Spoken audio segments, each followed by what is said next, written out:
નમસ્કાર ખેડૂત મિત્રો, આજે તારીખ 13 જૂન 2025 ને આજની સવારની હવામાન અપડેટની અંદર માહિતી મેળવી. ગુજરાતવાસીઓ આવતીકાલથી સાવધાન રહેજો. બંગાળની ખાડીની સિસ્ટમની અસર અરબી સમુદ્રમાં નવી લો પ્રેશર સિસ્ટમ સક્રિય બનવા જઈ રહી છે. આને કારણે ગુજરાતમાં 15 થી 20માં ભારે વરસાદની સંભાવના છે. સાથે જ સંપૂર્ણ જૂન મહિનો હવે જે બાકી છે તેમાં ભારે વરસાદ, વાવણી લાયક સારા વરસાદ નોંધાશે. આ ભાગોની અંદર આવતીકાલે 14 તારીખથી વરસાદની એન્ટ્રી થશે. તેની વિગતવાર અપડેટ મેળવીશું. ચેનલમાં નવા હોય તો ચેનલને સબસ્ક્રાઇબ કરી નાખજો અને વિડીયોને લાઈક આપીને તમામ ખેડૂત ભાઈને શેર કરી દેજો. સૌથી પહેલાં મિત્રો વાત કરવામાં આવે તો ગુજરાતની અંદર અત્યારે ભયંકર ગરમી જોવા મળી રહી છે. ઉકળાટ અને બફારાનું પ્રમાણ જોવા મળી રહ્યું છે.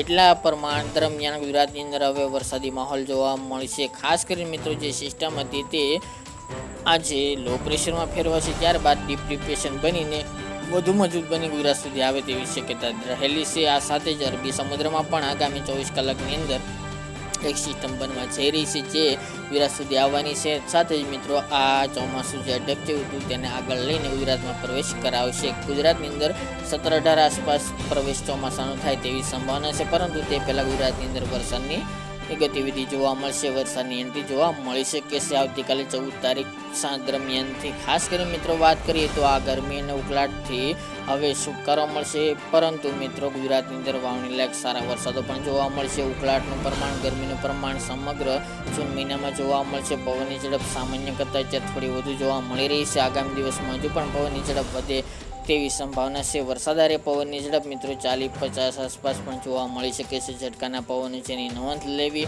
વરસાદની શક્યતાઓ આ સિસ્ટમને કારણે જોવા મળશે. સિસ્ટમની અસર ગઈકાલના રોજ મહારાષ્ટ્ર, મુંબઈ, નાસિક સહિતના ભાગોની અંદર ભારે વરસાદના રૂપમાં જોવા મળી રહી છે.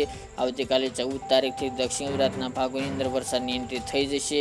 વલસાડ, વાપી, કપરાડા, સુરત જેવા ભાગોની અંદર વરસાદી ઝાપટાની શરૂઆત થાય તેવી શક્યતા રહેલી છે. ત્યારબાદ મિત્રો જેમ સિસ્ટમનો ઘેરાવ આગળ વધશે તેમ ગુજરાતના અન્ય વિસ્તારનો પણ સમાવેશ જોવા મળી રહ્યો છે. એ સિવાય સૌરાષ્ટ્રની અંદર ભાવનગર હોય, તળાજા, મહુવા, જેસર પંથક તેમજ ગીર સોમનાથ, જૂનાગઢ, વિસાવદર, માંગરોળ, કેશોદ, અમરેલી, ખાંભા તેમજ બગસરા, રાજકોટ છે, બોટાદ, સુરેન્દ્રનગર, ચુડા એ તમામ ભાગોની અંદર વરસાદની શક્યતાઓ દેખાઈ રહી છે.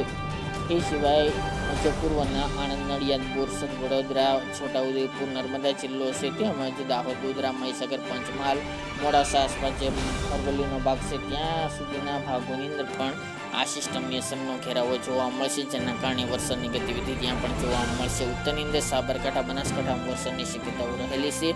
કચ્છના અને ઉત્તર ગુજરાતના અન્ય વિસ્તારની અંદર હાલ શક્યતા ઓછી જોવા મળી રહી છે અને પશ્ચિમ સૌરાષ્ટ્રના ભાગોની અંદર પણ શક્યતા હાલ ઓછી માની રહ્યા છે. સિસ્ટમમાં કોઈ પણ ફેરફાર હશે તો વિસ્તારોમાં પણ ફેરફાર થઈ શકે છે, પરંતુ અત્યારની લેટેસ્ટ અપડેટ પ્રમાણે આ સિસ્ટમની ખાસ અસર દક્ષિણ ગુજરાત, સૌરાષ્ટ્ર અને મધ્ય પૂર્વના અને ખાસ કરીને રાજસ્થાન બોર્ડર વિસ્તારના ભાગોની અંદર જોવા મળશે. તો મિત્રો આમાં કોઈ પણ ફેરફાર હશે તો અપડેટ આપતા રહીશું.